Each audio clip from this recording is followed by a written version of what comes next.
Hey guys, welcome to study for excellence. मैं हूं प्रणव प्रकाश और आज हम डिस्कस करेंगे अक्टूबर फर्स्ट वीक के करंट अफेयर्स को। तो चलिए आज की क्लास शुरू करते हैं। और क्लास स्टार्ट करने से पहले मैं आपको ये बता दूं कि अगर आप इस वीडियो का पीडीएफ आंसर के साथ लेना चाहते हो तो आप हमारे टेलीग्राम ग्रुप से जुड़ सकते हैं, जिसका लिंक डिस्क्रिप्शन बॉक्स में दिया हुआ है। तो चलिए शुरू करते हैं आज की क्लास। आज का सबसे पहला क्वेश्चन है हमारा कि T20 इंटरनेशनल में विकेट कीपर के रूप में सबसे ज़्यादा बार आउट करने के MS धोनी के रिकॉर्ड को किसने तोड़ा। तो T20 इंटरनेशनल में एलिसा हिली ने विकेट कीपर के रूप में सबसे ज़्यादा बार आउट करने के MS धोनी के रिकॉर्ड को तोड़ा है। और एलिसा हिली ये ऑस्ट्रेलिया की विमेन क्रिकेट प्लेयर हैं जिन्होंने MS धोनी के 91 विकेट का रिकॉर्ड तोड़ा है विकेट कीपर के रूप में। MS धोनी ने 91 विकेट लिया था 98 T20 इंटरनेशनल मैच में। वहीं पे एलिसा हिली ने 114वें T20 इंटरनेशनल मैच में 92वां विकेट लिया, आई थिंक न्यूजीलैंड के खिलाफ। तो एलिसा हिली ने ये रिकॉर्ड तोड़ दिया MS धोनी का। तो ये ध्यान रखिएगा, इंपॉर्टेंट क्वेश्चन है। वहीं पे अगर हम MS धोनी की बात करें तो MS धोनी के द्वारा भी इस IPL में एक रिकॉर्ड बनाया गया है। किस चीज़ का रिकॉर्ड है? तो सबसे ज़्यादा IPL मैच खेलने वाले खिलाड़ी बन गए हैं MS धोनी। इन्होंने किसका रिकॉर्ड तोड़ा है? तो सुरेश रैना का। सुरेश रैना अभी तक 193 मैच खेल चुके हैं IPL मैच। आपको पता होगा कि इस सीज़न में जो कि UAE में जिसका आयोजन किया जा रहा है IPL का, अबू धाबी, शारजा और दुबई में, तो इस बार सुरेश रैना पार्टिसिपेट नहीं कर रहे हैं। तो ऑब्वियसली सुरेश रैना का रिकॉर्ड किसने तोड़ा है? MS धोनी ने। सबसे ज़्यादा IPL मैच खेलने का, आई थिंक 197 या 196 मैच खेल चुके हैं अभी तक MS धोनी। फिर नेक्स्ट क्वेश्चन है कि ICGS यानी कि Indian coast guard ship Kanaklata Barua नामक फास्ट पेट्रोल वेसल, यहाँ पे ध्यान दीजिएगा, फास्ट पेट्रोल वेसल किस तट पर भारतीय तटरक्षक बल में, इंडियन कोस्ट गार्ड में बल में कमीशन किया गया है? तो इसको कमीशन किया गया है कोलकाता में। इसको कमीशन किया गया कोलकाता में। और ये कनकलता बरुआ नामक जो शिप है, जो एक फास्ट पेट्रोल वेसल है, इसे जो है किस कंपनी के द्वारा बनाया गया है? तो garden rich ship builders and engineers यानी कि GRSC के द्वारा ये शिप बनाया गया है। और इसे कोलकाता में कमीशन किया गया। एक फास्ट पेट्रोल वेसल पेट्रोलिंग, इसके तहत जो ये जो पेट्रोल वेसल है, फास्ट पेट्रोल वेसल, इस शिप से क्या यूज़ होगा? पेट्रोलिंग की जाएगी, एंटी स्मगलिंग किया जाएगा, स्मगलिंग को रोका जाएगा, एंटी पोचिंग और रेस्क्यू ऑपरेशन के लिए काम में लाया जाएगा इस शिप को। फिर नेक्स्ट क्वेश्चन है कि अंतर्राष्ट्रीय अहिंसा दिवस यानी कि international day of non violence ये कब मनाया गया? तो ये हर एक साल 2 अक्टूबर को मनाया जाता है महात्मा गांधी के जयंती के रूप में। और इस बार महात्मा गांधी की 151वीं जयंती थी। और 2 अक्टूबर को ही किसकी और जयंती मनाई जाती है? 2 अक्टूबर को ही भारत के पूर्व प्रधानमंत्री लाल बहादुर शास्त्री की भी जयंती मनाई जाती है। और लाल बहादुर शास्त्री की इस बार 116वीं जयंती मनाई गई। यहाँ पे आप देख सकते हैं, ये दुनिया की सबसे बड़ी इमारत है बुर्ज खलीफा। तो बुर्ज खलीफा इमारत पर भी महात्मा गांधी को ट्रिब्यूट करने के लिए ये पूरी तरह से लाइटिंग की गई थी। उनके विचार, उनके फ़ोटो को लगाकर प्रदर्शित किया गया था, जो कि दुबई में है बुर्ज खलीफा।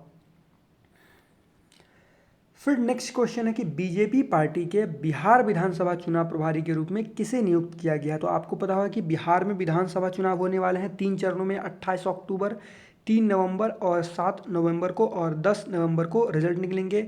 बिहार विधानसभा में विधानसभा सीटों की संख्या कितनी है? 243। तो इस पर चुनाव होंगे 3 चरणों में और रिजल्ट 10 नवंबर को आएगा। तो इसमें बीजेपी पार्टी के बिहार विधानसभा चुनाव प्रभारी के रूप में किसे नियुक्त किया गया है? तो former chief minister of Maharashtra Devendra Fadnavis को नियुक्त किया गया है चुनाव प्रभारी के रूप में। फिर नेक्स्ट क्वेश्चन है कि विष्णु शिवराज पांडियन ने अंतर्राष्ट्रीय ऑनलाइन शूटिंग चैंपियनशिप के 5वें संस्करण में 10 मीटर एयर राइफल प्रतियोगिता में कौन सा पदक जीता? तो अभी आपको बताओ कि हर एक जो खेल है, चाहे वो चेस हो, तो चेस तो ठीक है ऑनलाइन, लेकिन ये शूटिंग भी अभी ऑनलाइन हुई है। और इसका ये 5वां संस्करण में 10 मीटर एयर राइफल में विष्णु शिवराज पांडियन ने कौन सा मेडल जीता? तो इन्होंने गोल्ड मेडल जीता, गोल्ड मेडल। फिर नेक्स्ट क्वेश्चन पूछा गया है कि भारत और किस देश के बीच द्विपक्षीय नौसैनिक अभ्यास बोंगो सागर का आयोजन किया गया? तो भारत और बांग्लादेश के बीच द्विपक्षीय नौसैनिक अभ्यास बोंगो सागर का आयोजन किया गया। और ये इसका बोंगो सागर का 2nd एडिशन था। तो ये ध्यान रखिएगा, ये एक बायलैटरल नेवल एक्सरसाइज है बोंगो सागर, जिसका दूसरा संस्करण आयोजित किया गया है कहाँ पे, बे ऑफ बंगाल में, बे ऑफ बंगाल में। और भारत की तरफ से इसमें किस किस शिप ने पार्टिसिपेट किया, तो एक तो किल्टन और एक है खुखरी। किल्टन, आईएनएस किल्टन और आईएनएस खुखरी। आईएनएस किल्टन जो है ये एक एंटी सबमरीन वारफेयर है और आईएनएस खुखरी जो है ये एक गाइडेड मिसाइल शिप है। तो ये आप ध्यान में रखिएगा। फिर नेक्स्ट क्वेश्चन है कि वृद्ध व्यक्तियों का अंतर्राष्ट्रीय दिवस यानी कि international day of older persons ये किस दिन मनाया जाता है, तो ये हर एक साल 1 अक्टूबर को मनाया जाता है, ये ध्यान रखिएगा। और ओल्डर पर्सन के लिए, जो वृद्ध व्यक्ति होते हैं उनके राइट्स के लिए, उनकी देखभाल के लिए ये हर एक साल मनाया जाता है। अभी कोविड का समय चल रहा है और कोविड जो है देखा गया है कि जो ज़्यादा एजेड लोग होते हैं, ज़्यादा एजेड लोगों में बहुत सारी बीमारियां होती है, तो उनके लिए कोविड जो है बहुत ज़्यादा खतरनाक है। तो उनसे इसकी रक्षा कैसे की जाए कि उनमें ये संक्रमण ना फैले, और इस पर भी इस साल ध्यान दिया गया है। फिर नेक्स्ट क्वेश्चन पूछा गया कि आईपीएल में 5,000 रन बनाने वाले तीसरे खिलाड़ी कौन बने हैं। तो आईपीएल में 5,000 रन बनाने वाले जो टॉप 3 जो प्लेयर हैं वो कहाँ के हैं, ये तीनों इंडियन ही हैं। और जो पहले खिलाड़ी हैं वो हैं विराट कोहली। तो विराट कोहली का जो अभी मैं एग्जैक्ट नहीं बता पाऊंगा, लेकिन अप्रॉक्स आई थिंक 5600-5700 के बीच में है। वहीं पे दूसरे नंबर पे कौन से खिलाड़ी हैं, सुरेश रैना, जो कि इस बार पार्टिसिपेट नहीं कर रहे हैं और इनका जो है रन 5368, ये एग्जैक्ट है रन। और तीसरे नंबर के खिलाड़ी बन गए हैं रोहित शर्मा, रोहित शर्मा जिन्होंने 5,000 रन बनाया है कुछ मैच पहले। फिर वहीं पे चौथे नंबर पे 1,000 रन बनाने वाले कौन है, डेविड वार्नर, और इनका भी अप्रॉक्स 4900 से 5,000 के करीब है रन। फिर नेक्स्ट क्वेश्चन है कि भारत किस देश में 100 बेड का कैंसर अस्पताल और 22,000 सीटर क्रिकेट स्टेडियम का निर्माण करेगा। इनकी भारत किस देश में 100 बेड का कैंसर अस्पताल खोलेगा और एक क्रिकेट स्टेडियम बनाएगा जिसकी सीटिंग कैपेसिटी होगी 22,000। तो ये बनाएगा इंडिया मालदीव्स में। ये कहाँ पे बनाएगा, मालदीव्स में। और मालदीव्स की कैपिटल माले है। ऑल्दो ये जो बनाया जाएगा हुल हुमाले में बनाया जाएगा, कहीं पे लिख लीजिएगा हुल हुमाले। तो ये ध्यान रखिएगा। और यह निर्माण भारत द्वारा पिछले साल मालदीव्स को दिए गए $800 मिलियन लाइन ऑफ क्रेडिट की मदद से होगा। आपको मैंने बताया है लाइन ऑफ क्रेडिट क्या है। जैसे कि मैंने आपको 1,000 रुपया दे दिया, ये लाइन ऑफ क्रेडिट हुआ आपका कि हाँ अब एग्रीमेंट बन गया हम दोनों में कि हम आपको 1,000 रुपये देंगे। अब आपको जब मन करेगा उस 1,000 रुपये में से उतना ही निकालिए और उसका ही जो ब्याज है, इंटरेस्ट है, वही पे कीजिए। अगर आपको ज़्यादा 1,000 रुपये की ज़रूरत नहीं है तो आप 500 ही रुपया निकाल के अपना काम कर लीजिए और उसके बाद उसका ही इंटरेस्ट पे कीजिए जितने दिनों तक का जो डेडलाइन है उतने दिनों तक में। तो इसी $800 मिलियन के लाइन ऑफ क्रेडिट से ये 100 बेड का कैंसर अस्पताल और 22,000 सीटर वाला क्रिकेट स्टेडियम का निर्माण किया जाएगा मालदीव्स में। अभी आपको पता होगा कि सितंबर में ही, आई थिंक सितंबर में ही या फिर अगस्त लास्ट वीक में, इंडिया ने मालदीव्स को कोविड-19 से निपटने के लिए $250 मिलियन का लोन दिया है। फिर नेक्स्ट क्वेश्चन पूछा गया कि वर्ल्ड टीचर्स डे यानी कि विश्व शिक्षक दिवस ये किस दिन मनाया जाता है। तो यहाँ पे ध्यान दीजिएगा कि वर्ल्ड टीचर्स डे और नेशनल टीचर्स डे जो कि इंडिया में मनाया जाता है ये दोनों अलग है। तो वर्ल्ड टीचर्स डे ये हर एक साल 5 अक्टूबर को मनाया जाता है और इस बार वर्ल्ड टीचर्स डे का थीम है टीचर्स लीडिंग इन क्राइसिस री imagining the future. Teachers leading in crisis री इमेजिनिंग द फ्यूचर, क्योंकि टीचर ही बच्चे जो हैं देश के भविष्य हैं और यही फ्यूचर बनाते हैं बच्चों का। तो ये ध्यान रखिएगा। और वहीं पे इंडिया में जो टीचर्स डे मनाया जाता है वो किस दिन, 5 सितंबर को। तो ध्यान रखने में भी आसानी होगी, 5 सितंबर को नेशनल टीचर्स डे और 5 अक्टूबर को international teachers day. National teachers day Bharat के पहले उपराष्ट्रपति और दूसरे राष्ट्रपति के बर्थडे पर मनाया जाता है, सर्वपल्ली राधाकृष्णन के। फिर नेक्स्ट क्वेश्चन है कि online tutoring platform edutech startup Vedantu के ब्रांड एम्बेसडर के रूप में किसे नियुक्त किया गया है। तो अभी ऑनलाइन टीचिंग की जो है वो बहुत ज़्यादा चलन बढ़ गया है। जैसे कि आपने बायजूस का नाम सुना होगा जिसके ब्रांड एम्बेसडर कौन है, शाहरुख खान। वहीं फिर अनअकैडमी का नाम सुना होगा और ये फिर आ गया वेदांतु। तो वेदांतु के ब्रांड एम्बेसडर कौन बनाए गए हैं, वेदांतु के ब्रांड एम्बेसडर बनाए गए हैं आमिर खान। आमिर खान। और इसका जो वेदांतों का जो टैग लाइन है, अब बहुत आप लोगों ने ऐड भी देखा होगा कि समझ आएगा तो मजा आएगा या फिर मजा आएगा तो समझ आएगा, ये इसका टैग लाइन है। और आमिर खान को अभी हाल ही में सीएट टायर का भी ब्रांड एम्बेसडर बनाया गया है। तो इन सारे फैक्ट्स को आप ध्यान में रखिएगा। फिर नेक्स्ट क्वेश्चन है कि कंबोडिया में भारत के राजदूत यानी एम्बेसडर के रूप में किसे नियुक्त किया गया है। तो कंबोडिया में भारत के एम्बेसडर के रूप में नियुक्त किए गए हैं देवयानी उत्तम खोबड़ागड़े। देवयानी उत्तम खोबड़ागड़े। और कंबोडिया एक एशियन कंट्री है और कंबोडिया की जो कैपिटल है वो है फ्नोम पेन। Phnom pen. तो ये आप ध्यान में रखिएगा। फिर नेक्स्ट क्वेश्चन है कि वर्ल्ड हैबिटेट डे 2020 ये किस दिन मनाया गया, यानी कि विश्व पर्यायवास दिवस 2020 ये किस दिन मनाया गया। तो ये हर एक साल अक्टूबर के पहले मंडे को मनाया जाता है, वर्ल्ड हैबिटेट डे। तो ये ध्यान रखिएगा। और इस बार अक्टूबर का जो पहला मंडे पड़ा था वो किस दिन पड़ा था, 5 अक्टूबर को। और इस बार इसका थीम क्या है, इस बार इसका थीम है housing for all a better urban future. इस बार ये ध्यान दिया गया कि कोविड-19 में जहाँ पे हम बोलते हैं स्टे होम स्टे सेफ, तो जब अगर सभी लोगों के पास घर नहीं होगा तब कोई हर एक लोग घर में कैसे रह सकते हैं। तो इसीलिए इस बार इसका थीम रखा गया housing for all a better urban future. फिर नेक्स्ट क्वेश्चन है कि नरेंद्र मोदी ने किस राज्य में दुनिया की सबसे लंबी राजमार्ग सुरंग अटल सुरंग का उद्घाटन किया है। देखिए रोड टनल भी है और ये एक हाईवे टनल है जो कि दुनिया के सबसे ऊंचे पॉइंट पर बनाया गया है, इतना बड़ा इतना लंबा टनल। तो किस राज्य में बनाया गया, ये बनाया गया हिमाचल प्रदेश में। हिमाचल प्रदेश में कहाँ पे, रोहतांग पास में। और जो ये रोहतांग पास है वो पीर पंजाल रेंज, हिमालय की पीर पंजाल रेंज में बनाई गई है। तो ये ध्यान रखिएगा। और ये सी लेवल से 10,000 फीट से भी ऊपर है। और अगर कहें तो 350 मीटर ऊपर ये टनल बनाया गया है। ये एक टनल जो है किसके द्वारा बनाया गया है, बॉर्डर रोड ऑर्गेनाइजेशन के द्वारा। और ये टनल लेह को मनाली हाईवे से जोड़ेगी। और इसका जो कॉस्ट है वो है 3200 करोड़ रुपए। और ये टनल कितने किलोमीटर लंबा है, यहाँ पे सभी चीज़ों के बारे में आप नोट कर लीजिए। 9.02 किलोमीटर एग्जैक्ट ध्यान में रखिए। और अगर एग्जैक्ट पूछा जाए कि किसको जोड़ेगी ये टनल, तो सोलांग वैली को सिसु से जोड़ेगी। यानी कि जो मनाली के पास जो है सोलांग वैली और सिसु जो है ये लाहौल एंड स्पीति डिस्ट्रिक्ट में है।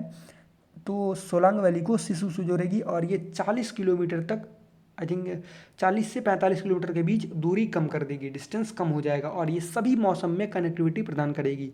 पहले क्या होता था कि विंटर सीजन में जो है ये रास्ता बंद हो जाता था, तो और भी लंबा रास्ता तय करना पड़ता था। तो इसीलिए ये टनल बनाया गया कि सभी मौसम में और बहुत ही जल्दी एक जगह से दूसरे जगह जाया जा सके। फिर नेक्स्ट क्वेश्चन है कि भारत ने परमाणु क्षमता वाली हाइपरसोनिक मिसाइल सौर्य का सफल परीक्षण कहाँ से किया। तो भारत ने परमाणु क्षमता वाली हाइपरसोनिक मिसाइल सौर्य का परीक्षण किया है एपीजे अब्दुल कलाम आइलैंड से, जिसको कि व्हीलर आइलैंड के नाम से भी जानते हैं। और ये कहाँ पे है, ओडिशा में है। और ये जो सौर्य मिसाइल है ये K-15 मिसाइल का लैंड वेरिएंट है, लैंड वर्जन है। Surface to surface nuclear capable missile है सौर्य, ये ध्यान रखिएगा। और इसकी जो रेंज है वो है 700 से 800 किलोमीटर की रेंज है। और ये मिसाइल सौर्य जो सरफेस टू सरफेस मिसाइल है ये 200 किलो से 1000 किलो तक वारहेड ले जाने में भी सक्षम है। फिर नेक्स्ट क्वेश्चन है कि कल्पना चावला कार्गो अंतरिक्ष यान किस अंतरिक्ष एजेंसी ने लॉन्च किया। इस कार्गो का नाम ही कार्गो विमान जो है जिसमें सामान ले जाया जाता है उस विमान को कार्गो विमान कहते हैं। तो कल्पना चावला कार्गो अंतरिक्ष यान किस अंतरिक्ष एजेंसी ने लॉन्च किया है। तो इसको लॉन्च किया गया नासा के द्वारा, national aeronautics and space administration के द्वारा। और नासा ने ही कल्पना चावला के नाम पर ये कार्गो लॉन्च किया है। और कहाँ पे, तो इंटरनेशनल स्पेस स्टेशन के लिए ये कार्गो स्पेस क्राफ्ट लॉन्च किया गया। और ये स्पेस क्राफ्ट 8000 पाउंड सामान लेकर गई है। आपको बता कि Kalpana Chawla first Indian born women थी जिन्होंने स्पेस में कदम रखा था।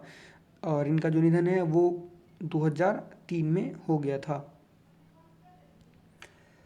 फिर नेक्स्ट क्वेश्चन है कि इसरो 2025 में किस अंतरिक्ष एजेंसी के साथ शुक्र मिशन शुरू करेगा। तो इसरो जो कि एक इंडियन स्पेस रिसर्च ऑर्गेनाइजेशन है, तो ये 2025 में वीनस मिशन को लॉन्च करेगा। और किस स्पेस एजेंसी के साथ, तो CNES जो कि एक फ्रांस की स्पेस एजेंसी है। तो ये ध्यान रखिए, जैसे कि इंडियन स्पेस एजेंसी का नाम है इसरो, उसी तरह से फ्रांस की स्पेस एजेंसी का नाम है CNES। और वेनस को जो है अर्थ ट्विन या फिर भोर का तारा, सांझ का तारा भी कहा जाता है। फिर नेक्स्ट क्वेश्चन पूछा गया कि वैश्विक भारतीय वैज्ञानिक या फिर वैभव समिट शिखर सम्मेलन का उद्घाटन किसने किया। तो वैभव का आप फुल फॉर्म भी ध्यान में रखिएगा, में भी पूछ लिया जाएगा।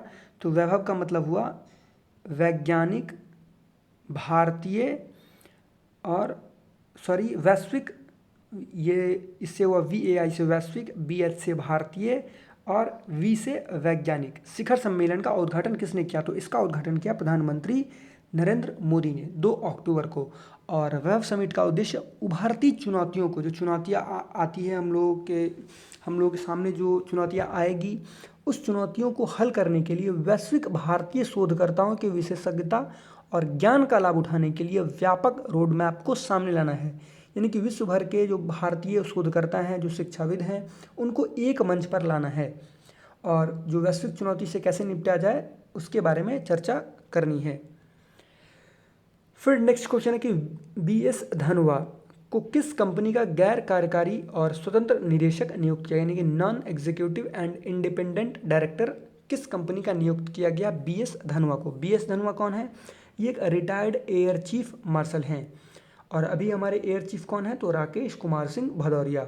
तो ये retired air chief BS Dhanoa को हीरो मोटो कॉर्प ने नॉन एग्जीक्यूटिव और इंडिपेंडेंट डायरेक्टर नियुक्त किया है। फिर नेक्स्ट क्वेश्चन पूछा गया कि Indo American chamber of commerce द्वारा किसे लाइफ टाइम अचीवमेंट अवार्ड से सम्मानित किया गया। तो उनका नाम है रतन टाटा। रतन टाटा को उनके भारत USA के बिजनेस रिलेशन में महत्वपूर्ण भूमिका निभाने के लिए यह अवार्ड दिया गया है। फिर नेक्स्ट क्वेश्चन है कि DRDO ने टॉर्पीडो स्मार्ट, ये ध्यान रखिएगा, स्मार्ट की सुपरसोनिक मिसाइल असिस्टेड रिलीज का सफलतापूर्वक परीक्षण किस राज्य से किया। तो इसका परीक्षण किया गया है ओडिशा से। और ओडिशा में कहाँ से, तो व्हीलर आइलैंड से या फिर APJ अब्दुल कलाम आइलैंड से, जो भी कहें आप। ये एक एंटी सबमरीन टॉर्पीडो सिस्टम है, ये ध्यान रखिएगा, ये एक एंटी सबमरीन टॉर्पीडो सिस्टम है और ये टेक्नोलॉजी गेम चेंजर होगी एंटी सबमरीन वारफेयर के लिए। तो ये एक सिस्टम है। और स्मार्ट का जो फुल फॉर्म हुआ, ये क्या हुआ, supersonic missile assisted release of torpedo smart. फिर नेक्स्ट क्वेश्चन है कि किस राज्य की डले खुरसानी प्रसिद्ध लाल चेरी काली मिर्च को GI टैग मिला है। अब यहाँ पे चेरी क्यों, तो चेरी इसलिए क्योंकि ये मिर्ची जो है ये गोल गोल है और चेरी की तरह लाल है। तो ये सिक्किम राज्य की मिर्ची है जिसका नाम है डले खुरसानी। और इसी प्रसिद्ध मिर्ची को GI टैग दिया गया, जियोग्राफिकल इंडिकेशन का टैग दिया गया। ये दुनिया की सबसे तीखी मिर्चों में से गिनी जाती है। फिर नेक्स्ट क्वेश्चन है कि किस एजेंसी के पूर्व निदेशक, पूर्व डायरेक्टर अश्वनी कुमार का निधन हो गया। तो ये CBI के फॉर्मर डायरेक्टर रह चुके हैं। आई थिंक 2008 से 2010 के बीच ये CBI के डायरेक्टर रह चुके हैं। तो इसका आंसर होगा सेंट्रल ब्यूरो ऑफ इन्वेस्टिगेशन। और साथ ही साथ अश्वनी कुमार जी मणिपुर और नागालैंड के गवर्नर के तौर पर भी इन्होंने कार्य किया हुआ है। और इनका निधन जो है वैसे सुसाइड से हुआ, इन्होंने सुसाइड कर लिया। कहाँ पे, तो शिमला में, अपने ही राज्य में सुसाइड कर लिया, शिमला में। और ये हिमाचल प्रदेश के पहले पुलिस ऑफिसर थे जिन्हें CBI का डायरेक्टर नियुक्त किया गया था। फिर नेक्स्ट क्वेश्चन है कि इंडियन एयरफोर्स डे ये किस दिन मनाया जाता है। तो इंडियन एयरफोर्स डे ये हर एक साल 8 अक्टूबर को मनाया जाता है। फिर नेक्स्ट क्वेश्चन है कि किस देश ने एक नए hypersonic anti ship cruise missile Zircon का सफल परीक्षण किया है। तो अभी हाल ही में रशिया ने नए hypersonic anti ship cruise missile Zircon का सफल परीक्षण किया है। और इसकी रेंज कितनी है, 450 किलोमीटर रेंज है और इसकी स्पीड है माक 8 की, यानी कि साउंड के स्पीड से 8 गुना तेज। फिर नेक्स्ट क्वेश्चन है कि किसने असम की विरासत की खोज शीर्षक से एक कॉफ़ी टेबल बुक जारी की है। तो अभी हाल ही में डॉक्टर जितेंद्र सिंह ने असम की विरासत की खोज शीर्षक से टाइटल से एक कॉफ़ी टेबल बुक जारी की है। अब ये बुक इसलिए इम्पॉर्टेंट हो जाती है क्योंकि इनके द्वारा तो बुक रिलीज़ की गई है, वहीं पे ये बुक जो लिखी गई है वो किसके द्वारा लिखी गई है, पदम पानी बोरा जी के द्वारा लिखी गई बुक है। और इसकी जो फोरवर्ड है यानी कि जो इसकी जो प्रस्तावना है इस बुक की, वो किसके द्वारा लिखी गई है, अमिताभ बच्चन जी के द्वारा लिखी गई है। फिर नेक्स्ट क्वेश्चन है कि क्वाड विदेश मंत्रियों की बैठक 2020 किस शहर में आयोजित की गई। तो क्वाड में कितने देश आते हैं, 4 देश आते हैं। नाम से ही पता चल रहा होगा कौन कौन से देश आते हैं, इंडिया, ऑस्ट्रेलिया, यूएसए और जापान। तो क्वाड विदेश मंत्रियों की बैठक, फॉरेन मिनिस्टर्स की मीटिंग जो 2020 की जो 2020 फॉरेन मिनिस्टर मीटिंग का जो आयोजन किया गया क्वाड का, वो कहाँ पे किया गया, इस बार टोक्यो में किया गया। और ये वर्चुअली नहीं, ये आसपास मिल के किया गया टोक्यो में। कितनी तारीख को, तो 6 अक्टूबर को। फिर नेक्स्ट क्वेश्चन है कि भारतीय तटरक्षक बल इंडियन कोस्ट गार्ड के 7वें अपतटीय गश्ती जहाज यानी कि ऑफशोर पेट्रोल वेसल विग्रह का औपचारिक रूप से कटुपल्ली में अनावरण किया गया, इसको अनवील किया गया। जहाज किस कंपनी द्वारा बनाया गया है। तो ये 7 जहाज बनाया गया और ये लास्ट जहाज था किस कंपनी के द्वारा बनाया गया, लार्सन एंड टुब्रो के द्वारा। ये 2015 में डील हुई थी और ये 7वां जो दिया गया है लार्सन एंड टुब्रो के द्वारा, और ये पहली प्राइवेट कंपनी थी जिसके द्वारा एक ऑफशोर पेट्रोल वेसल बनाया गया। तो ये ध्यान रखिएगा। और इसे जो कटुपल्ली जो है ये चेन्नई के आसपास है, तमिलनाडु राज्य में है कटुपल्ली। और इस शिप का नाम क्या है, विग्रह। इससे पहले 6 और शिप जो लार्सन एंड टुब्रो के द्वारा बनाया गया था, वो कौन कौन से शिप हैं, ICGS विक्रम, विजया, वीरा, वराह, वराड और वज्र, और ये लास्ट वाला विग्रह। फिर नेक्स्ट क्वेश्चन है कि UGC यानी कि यूनिवर्सिटी ग्रांट्स कमीशन ने कितने विश्वविद्यालयों को फर्जी घोषित किया है। तो अभी हाल ही में UGC ने देश के 24 विश्वविद्यालयों को फर्जी घोषित किया है। जो सबसे ज़्यादा जो विश्वविद्यालय है, जो सबसे ज़्यादा फेक यूनिवर्सिटी है, वो कहाँ पे है, यूपी में। 8 यूपी में फेक यूनिवर्सिटी हैं और वहीं पे एक छोटे से दिल्ली में 7 फेक यूनिवर्सिटी हैं। तो आप देख सकते हैं वेस्ट बंगाल में, उड़ीसा में, और आई थिंक आंध्र प्रदेश या अरुणाचल प्रदेश में बहुत सारे स्टेट में है फेक यूनिवर्सिटी। सबसे ज़्यादा लेकिन कहाँ पे है, यूपी में और दिल्ली में। फिर नेक्स्ट क्वेश्चन है कि एमनेस्टी इंटरनेशनल का हेडक्वार्टर कहाँ पे है। ये क्वेश्चन क्यों डिस्कस कर रहे हैं, क्योंकि एमनेस्टी इंटरनेशनल ने अपना काम जो है वो बंद कर दिया है भारत में।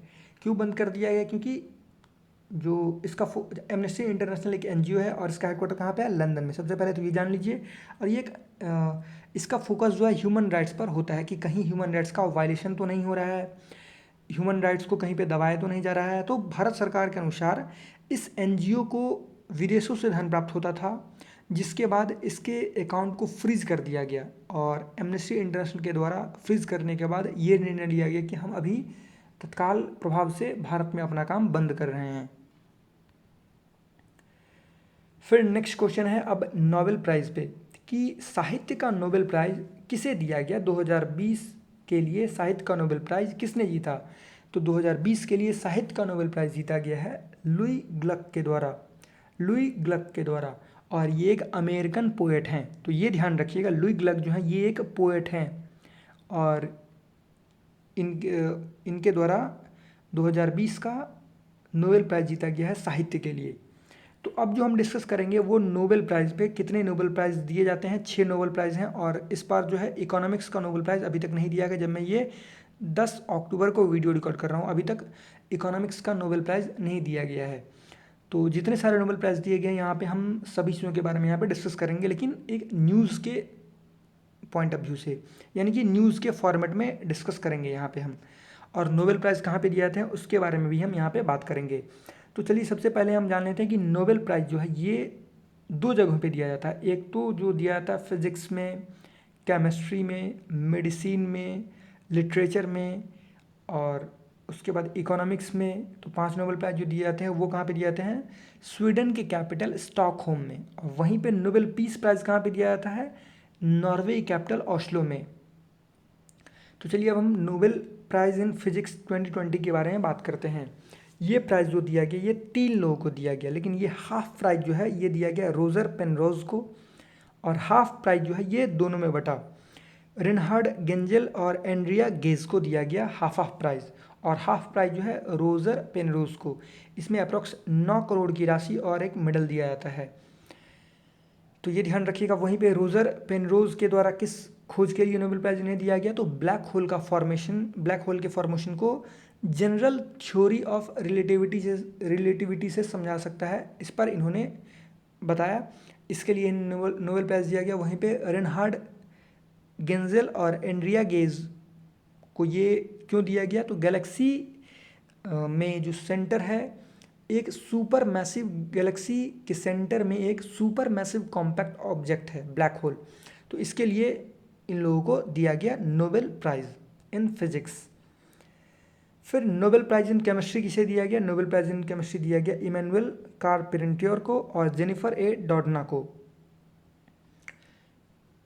किस चीज़ के लिए? जीन एडिटिंग टूल बनाया इन लोगों ने, इसलिए। इमैनुअल चारपेंटियर को और जेनिफर ए डॉडना को। और ये जो जीन एडिटिंग जो टूल बनाया गया इसका नाम क्या रखा गया?